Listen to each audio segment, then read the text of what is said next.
Hello everybody and welcome back to Bug Lover 27, where today we're talking about my favorite old piece of literature. No, not that one. Maybe next time. No, today we're gonna be talking about my second favorite, Paradise Lost. So to avoid sounding like overly sarcastic productions, we're gonna do things a tinge differently. By the way, if anyone is interested, I seriously recommend watching their video because it's amazing. Anywho, we're going to be talking about the entire story briefly. Then we're going to talk about each book to do a deeper dive into the theme and things of that nature. So since today's going to be a tiny bit longer than usual, I'm going to beg you guys to bear with me. Alright, so here I have the chapters on a timeline so you guys can skip to whichever ones you want. Without further ado, let's get started.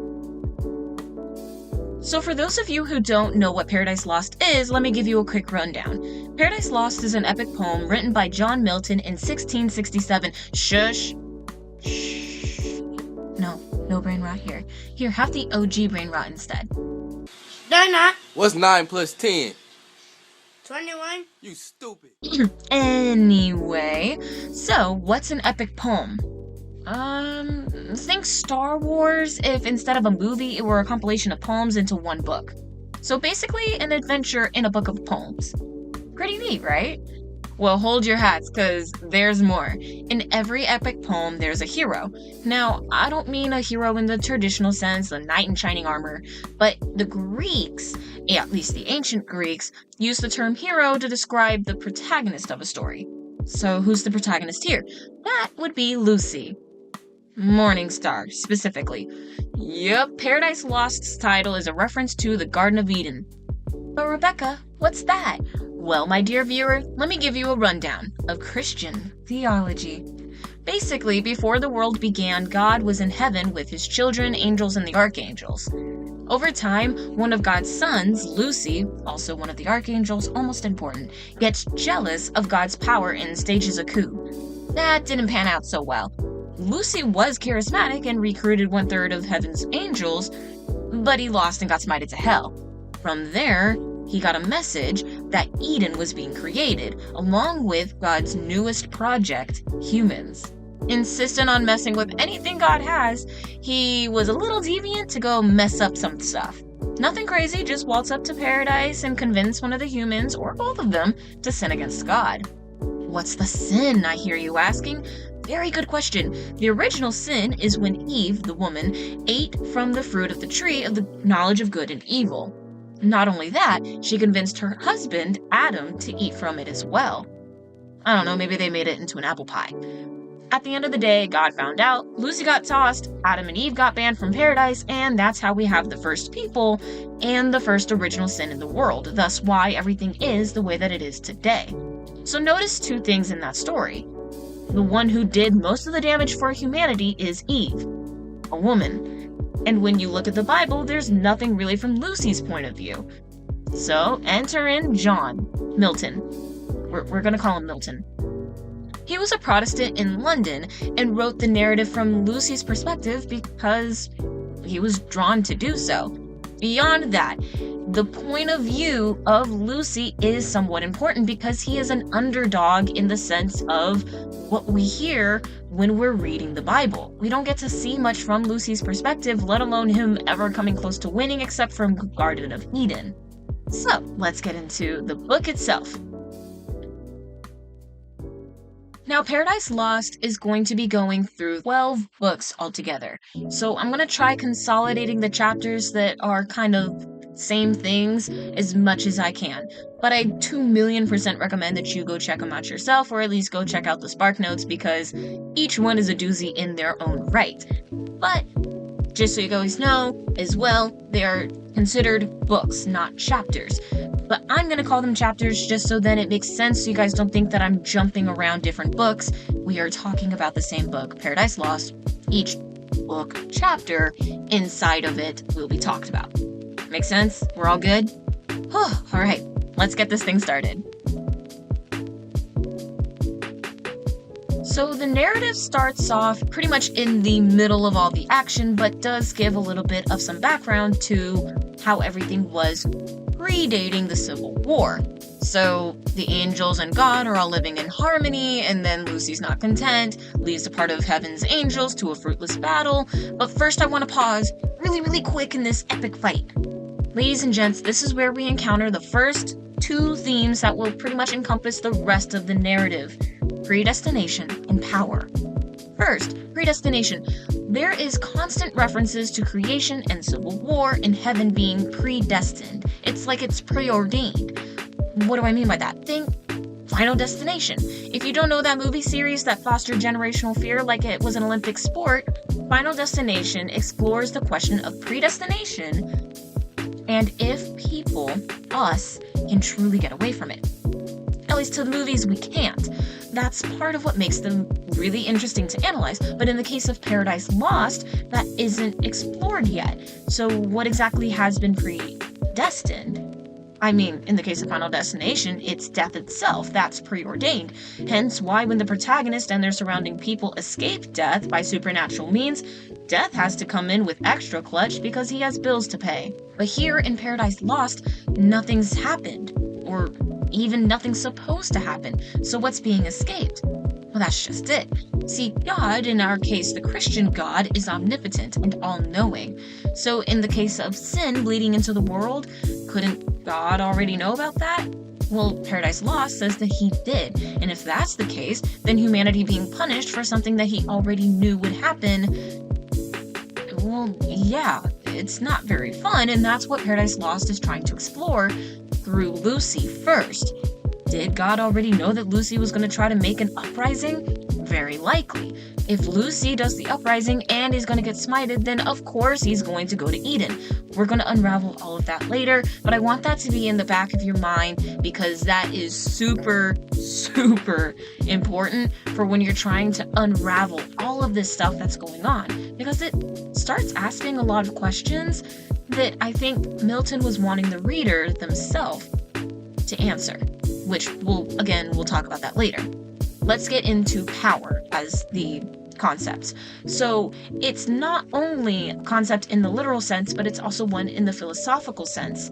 It's about the hierarchy.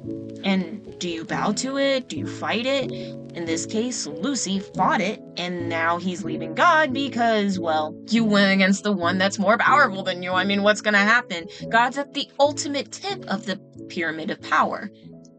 Okay, moving on.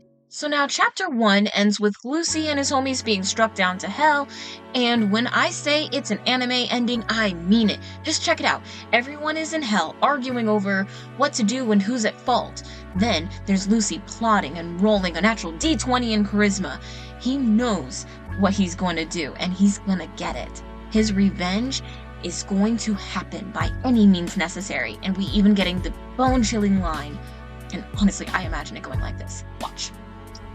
Better to reign in hell than serve in heaven. Chapter 2 follows the events of the fall. Lucy is plotting with his homies. I'm so gonna butcher this. Please, somebody in the comments help me with the pronunciation. But we have Baal, Moloch, and Beelzebub. Together they're trying to think of ways they can get back at God. Now shh. Gather around as we hear what Beelzebub suggests. Seduce them to our party that their God may prove their foe, and with repenting hand abolish his own works. This would surpass common revenge, and interrupt his joy. Well have ye judged, well ended long debate, synod of gods, and like to what ye are, great things resolved, which from the lowest deep will once more lift us up in spite of fate. And speaking of fate, I'd argue that the fate of humanity from there was sealed. Lucy was going to taint humanity if it was the last thing he did. Chapter 3 goes back and forth between Heaven and Lucy trying to make his way to Eden. But while that trek would be interesting, I want to focus on the conversation God and the Son, Jesus, had because, well, take a look. So God realizes through a vision of a sort that humans are now predestined to sin. That taint of sin will cover all of humanity for eternity with virtually no redemption in sight. Then, Jesus preordains his own sacrifice for practically nothing. Guys, the point of Paradise Lost is to get another perspective on the spiritual death that we have. See, it's like this. Before we're even born, we're predestined to sin. I mean, it's the law of nature. But beyond that, God still loves us. And it's not that he didn't know how to. It's that, how do you ask your own child to sacrifice his own life? Not just in the present, but like a ticking bomb. I mean, shoot, it's like those movies when the character knows they're eventually gonna have to die, so for the betterment of everyone else, they wait until the moment is right, and then... But that doesn't stop the fear, the anxiety.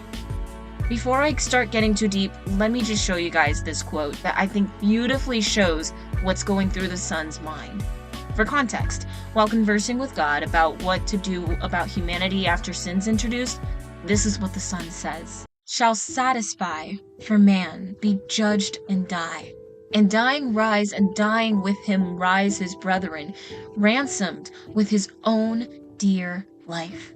So heavenly love shall outdo hellish hate, giving to death and dying to redeem, so dearly to redeem what hellish hate so easily destroyed, and still destroys.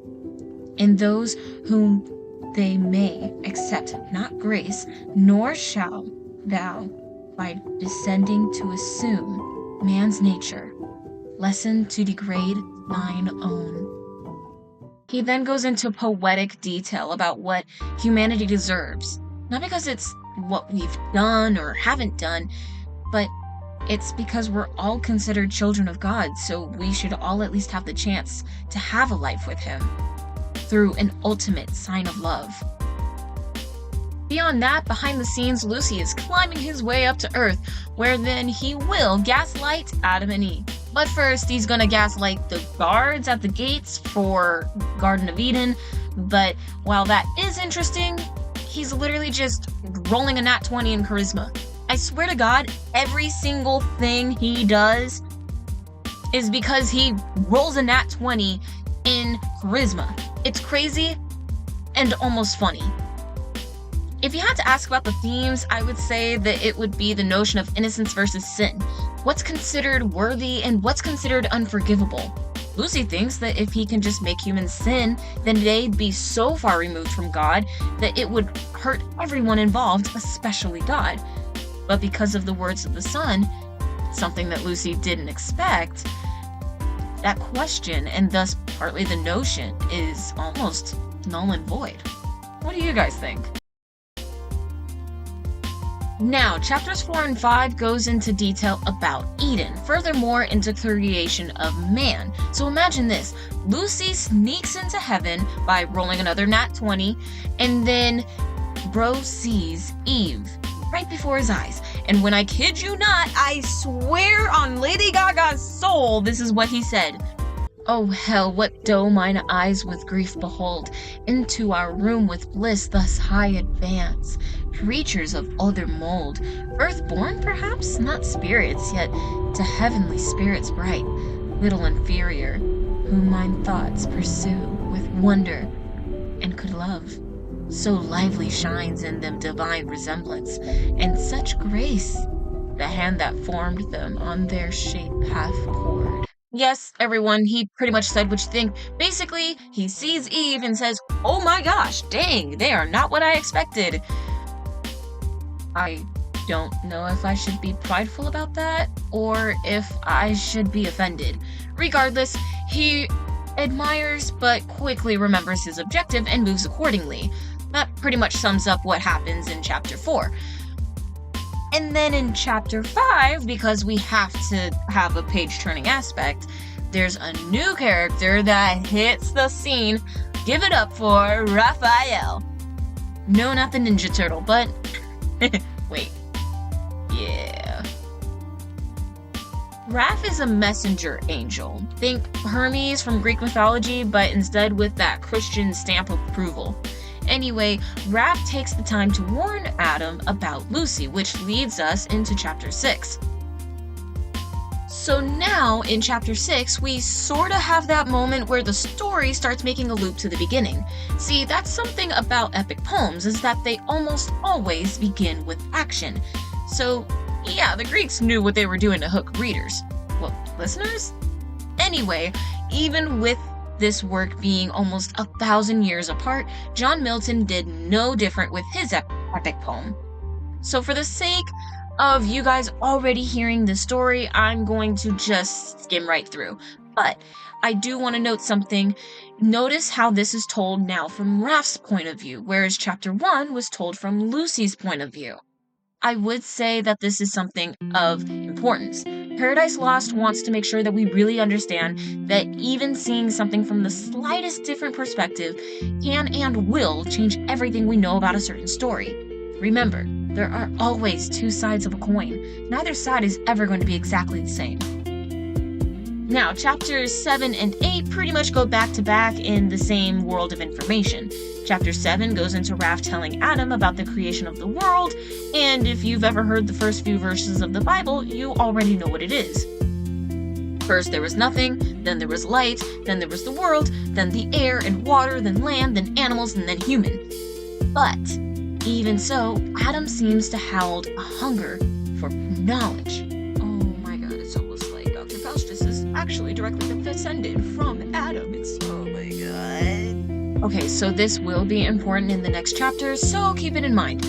Now, this chapter uses foreshadowing like the audience has never seen irony. See, in a lot of pop culture and literary culture, the fruit from the tree of knowledge of good and evil, and the one that God told Adam and Eve not to eat from, is usually depicted as having golden fruit. And when I tell you that the word gold is used 9 times in this chapter, like, yes, it seems small, but just think, that's almost once per page. It matters. It's a detail that Milton does not want us to forget. So, chapter 8, that goes into the creation of man specifically and answers a lot of Adam's questions about himself and the universe and his place in it.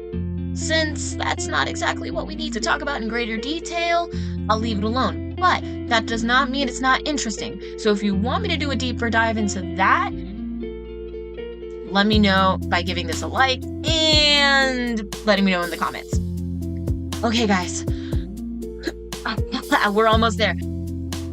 Chapters 9 and 10 goes into the fall and the consequences of the fall with sin. So now the time has come. Children, gather round. Lucy has turned himself into a snake. Because why not? And when Eve is alone, mind you, she was not informed on why she shouldn't be doing anything with this fruit. At least not in the detail that she probably should have been. Knowing it or not, Lucy did what he does best. Rolling a nat 20 in charisma and flirtation. Oh my gosh, this is legit how he rolls up on her. Wonder not, sovereign mistress, if perhaps thou canst, who art so wonder, much less arm. Thy looks the heaven of mildness with disdain. Like, what? Fairest resemblance of thy maker fair. The all things living gaze on, all things thine by gift, and thy celestial beauty adore. Guys, look, I am always the first one to say that it's going to be pants on sight when I get to heaven. But hear me out. Hear me out. Needless to say, after he broke through her initial defenses, she got curious. You know what? I'm sick of reading all of this in Old English. I'm gonna put it into some modern speak for you guys. Alright, this is how it went down. How do you speak? Why are you trying to be slick-tongued with me? What's your game, Snake? Nothing of deceit. I was an animal like any other. Then I saw this tree and ate the fruit. And you know what I saw? Knowledge beyond this world.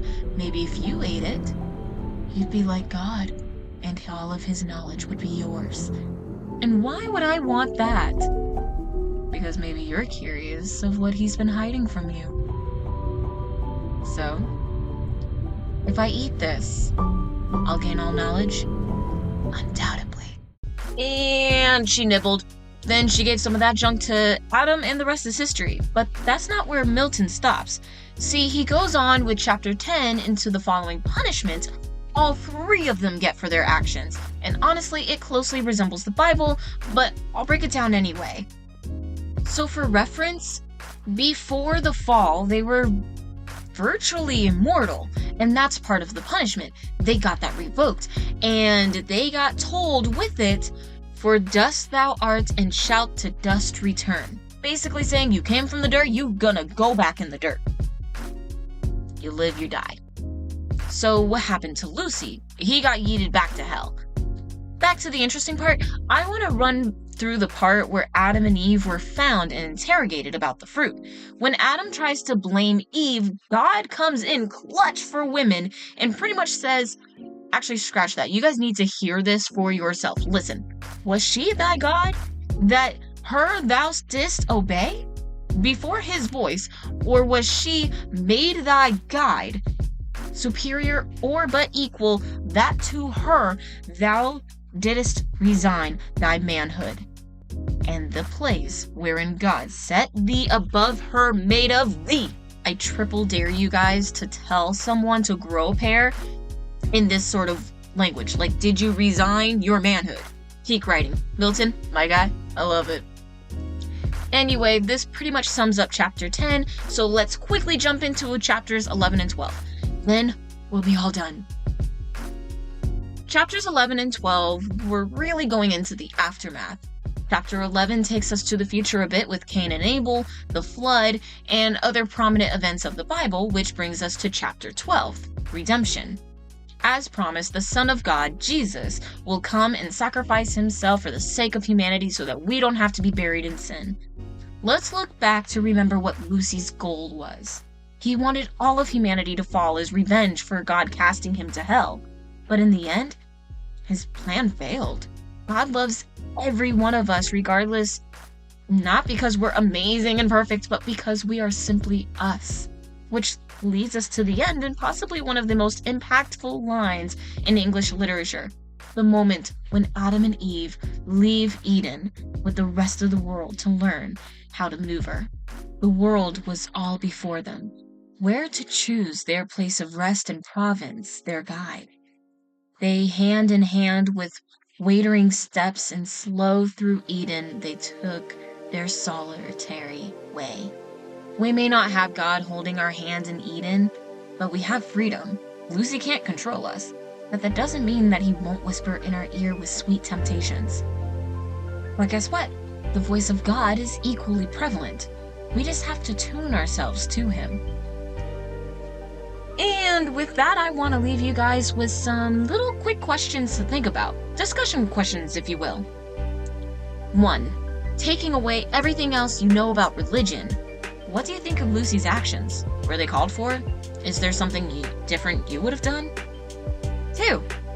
What does it mean to judge? Not just from a godly sense, but from a human sense. When put into a situation to judge others' actions, what do you do? 3. At the end of the day, who do you think is at fault for the fall?